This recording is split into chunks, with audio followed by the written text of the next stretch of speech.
बिस्मिल्लाहिर्रहमानिर्रहीम। अस्सलाम वालेकुम एवरीवन। कैसे हैं जी आप लोग? ठीक ठाक हैं, खैरियत से हैं। आज जो हमारा मैक्रो इकोनॉमिक्स में टॉपिक है वो है एपीसी एंड एमपीसी। ठीक है, APC average propensity to consume and MPC marginal propensity to consume. Waqar Manzoor is here, teacher trainer research coach, and you can see my YouTube link where you can have many videos on different subjects as well. ठीक है, okay जी। हमने इससे पिछली video में बताया था कि consumption function Keynes का क्या कहता है। कंजम्पशन फंक्शन ये कहता है कि when income increases consumption also increases but not at the same rate. ठीक है, तो उस वीडियो का लिंक आपको कार्ड्स में या नीचे डिस्क्रिप्शन में मिल जाएगा, वो आप देख लें अगर आपने नहीं देखी तो, ताकि आपको कंटिन्यूटी के साथ बात पूरी समझ आ जाए। अब एपीसी क्या होता है? देखें, जब हमने कहा कि जब कंजम्पशन इनकम बढ़ेगी तो उसकी वजह से कंजम्पशन भी बढ़ेगी, लेकिन कितनी बढ़ेगी ये हम जानना चाहते हैं।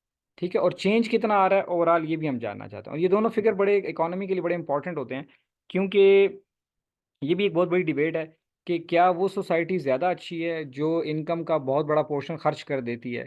तो ये कैसे पता चलेगा? ये एवरेज प्रोपेंसिटी टू कंज्यूम से पता चलता है। इसका फार्मूला ये आप देखें तो बता रहा है कि सी डिवाइडेड बाय वाई, यानी टोटल कंजम्पशन जो है वो, उसको टोटल इनकम पे हम डिवाइड करते हैं। मिसाल के तौर पे किसी बंदे की या किसी मुल्क की टोटल इनकम जो है वो 100 बिलियन है, और उसमें से 80 बिलियन खर्च करते हैं। ठीक है, तो इसका मतलब है 80% of the income is being consumed. अब देखें, हम ये क्यों कैलकुलेट करते हैं, ये सारे से इंपॉर्टेंट बात है। फार्मूला तो आप सबको पता ही होगा, आप में से बहुत सारे लोगों को ये कॉन्सेप्ट भी क्लियर होगा।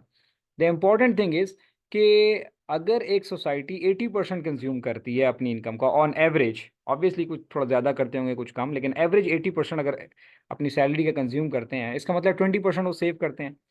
तो आप 80% कंजम्पशन का मतलब ये है कि इकोनॉमिक्स का एक लॉ है जिसको आप जानते होंगे कि expenditure of 1% is the income of another person.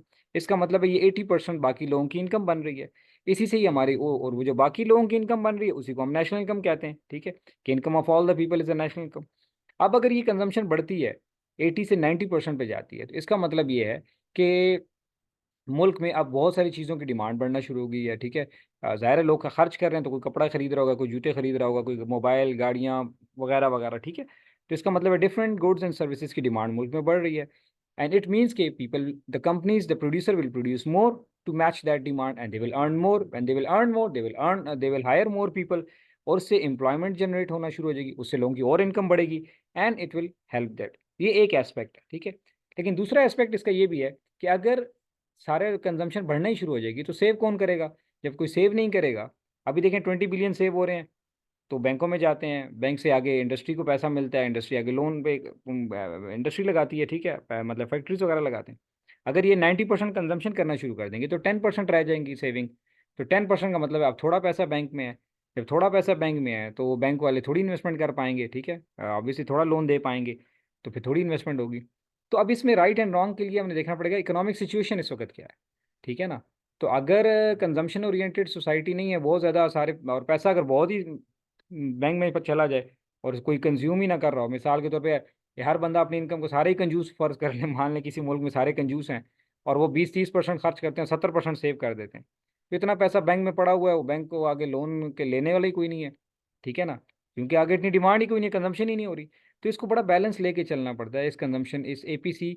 ये is a very important concept which tells you that how the economy is operating. ठीक है, what type of people do we have, किस तरह के लोग हैं, और क्या हमारी ये सोसाइटी कंजम्पशन ओरिएंटेड है या सेविंग ओरिएंटेड है। ठीक है, इसी तरह एमपीसी क्या होता है?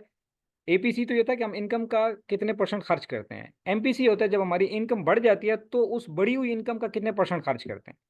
ठीक है, it is a marginal, marginal का मतलब additional, it is a change in the consumption because of change in income. तो इसका फार्मूला है ये कि change in consumption divide by change in income. इसको हम ऐसे भी लिख देते हैं। तो फर्ज करें मेरी इनकम थी या किसी भी बंदे की इनकम थी 120, 120, और वो बढ़ गई 180 पे चली गई। तो अब देखिए इनकम कितना इंक्रीज आ गया, $60 का या $60 बिलियन का। ठीक है, और उसकी कंजम्पशन पहले थी 120। ठीक है, इनकम 120 थी, कंजम्पशन भी 120 थी। अब कंजम्पशन उसने बढ़ा के 170 कर दी। ठीक है, ज़्यादा पैसे ज़्यादा आ गए तो उसने कंजम्पशन ज़्यादा करनी शुरू कर दी। लेकिन वही सा कीन्स का लॉ कि जब इनकम बढ़ती है तो कंजम्पशन बढ़ती है but not at the same rate, उतनी नहीं बढ़ती। तो यहाँ पे चेंज आया 60 का, यहाँ पे चेंज आया 50 का। तो हम इसको डिवाइड कर देंगे, change in consumption is 50, change in income is 60, तो 50 डिवाइड बाई 60 दैट इज 0.83%। अब इसका मतलब ये है कि जब लोगों की इनकम बढ़ जाती है तो उसका 83% कंज्यूम करते हैं ऑन एवरेज। ठीक है ना, तो अगर फ़र्ज़ करें किसी मुल्क की एपीसी जनरली 80% है और उसका MPC 83% है। इसका मतलब है इस मुल्क की जो लोग हैं उनकी टेंडेंसी खर्चे की तरफ बढ़ती चली जा रही है। अब या तो ये है कि इन्फ्लेशन ज़्यादा हो गई होगी, जैसे पाकिस्तान है, मुल्क में हर चीज़ महंगी इतनी हो गई है कि बंदा जो कमाता है खर्च ही हो जाता है, बचने के नाम ही नहीं ले रहा होता, ठीक है ना, पूरा ही नहीं हो रहा था हर बंदे का जनरली। तो या तो ये कि इन्फ्लेशन बहुत हाई है या लोग वैसे कंजम्पशन ओरिएंटेड बनते जा रहे हैं। No here comes the research question. जो रिसर्च के स्टूडेंट्स हैं जो आगे चल के मैक्रो इकोनॉमिक्स में रिसर्च करना चाहते हैं उनके लिए भी बता दूं, क्योंकि मेरे एरिया है रिसर्च का, तो मैं इसलिए मेरा इंटरेस्ट होता है तो मैं साथ साथ बताता रहता हूँ कि रिसर्च में आप फिर आगे जाके कर सकते हैं कि जी APC 80% है और MPC 83% है और ये over a period of time increase हो रही है। लेट सपोज हमने 6 माह बाद फिर चेक किया तो ये 85 पे चली गई है, 6 माह बाद 3 माह बाद फिर चेक किया तो 88 पे 87 पे जा रही है। इसका मतलब है कि people are becoming consumption oriented. So find out the reason. कि ऐसा तो नहीं कि मुल्क में इन्फ्लेशन ही इतनी ज़्यादा हो गई है, क्या वो उनका इनकम पूरी नहीं हो रही, ठीक है। तो ये सारी चीज़ें हैं, इसको हम देखते हैं एज ए ब्रॉडर पर्सपेक्टिव के अंदर। बट आई होप कि APC और MPC का फ़र्क भी आपको समझ आ गया होगा और इसकी बेसिक पीछे जो फिलॉसफी है कैलकुलेट करने की, जो रीज़न है वो भी आपको आइडिया हो गया होगा, ठीक है। अब MPC की वैल्यू जो है वो 0 और 1 के दरमियान आएगी। क्यों आएगी? जाहिर सी बात है कि मेरी इनकम अगर 100% भी इंक्रीज हो तो मैं उससे कम ही खर्चा करूंगा ना। तो 80% करूंगा, 70% करूंगा, 90% करूंगा, सारा कर दूंगा तो 100% हो जाएगा। तो इसीलिए याद रखें, अगर आपको पेपर में क्वेश्चन आता है कैलकुलेट द MPC और आपने आंसर 6.8 लिख दिया तो इसका मतलब है कि आपने कहीं गड़बड़ कर दी, कि 1 से ज़्यादा तो आंसर आना ही नहीं चाहिए था, ठीक है। तो MPC की वैल्यू है 0 और 1 के दरमियान आएगी। अब ये टेबल है, इसको आप फिल कर लें।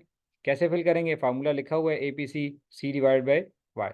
तो यहाँ पे 40 को 50 पे डिवाइड करेंगे तो आंसर आ जाएगा, 60 को 60 पे डिवाइड करेंगे 1 आ जाएगा, 80 को 70 पे डिवाइड करेंगे, सॉरी सॉरी, कंजम्पशन है 40 को 20 पे डिवाइड करेंगे 2, 50 को 60 पे डिवाइड करेंगे, इसी तरह 60 को 60 पे डिवाइड करेंगे and so on and so fourth. फिर चेंज इन कंजम्पशन मालूम कर लें। कंजम्पशन का चेंज कितना है? 40 से 50 कितना चेंज आ रहा है? 10 का।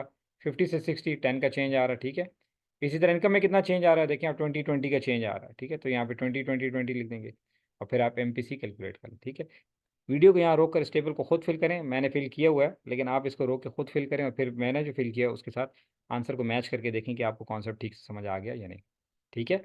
ये टेबल जो है मैंने फिल किया हुआ है, ठीक है। बहरहाल आप इसको खुद फिल कर लें, ठीक है जी। आई होप आपको समझ आ गई होगी। Thank you very much. Stay blessed. और वीडियोज़ अच्छी लगती हैं, आपका फ़ायदा होता है तो दूसरों को भी शेयर किया करें ताकि बाकी लोगों का भी फ़ायदा हो जाए।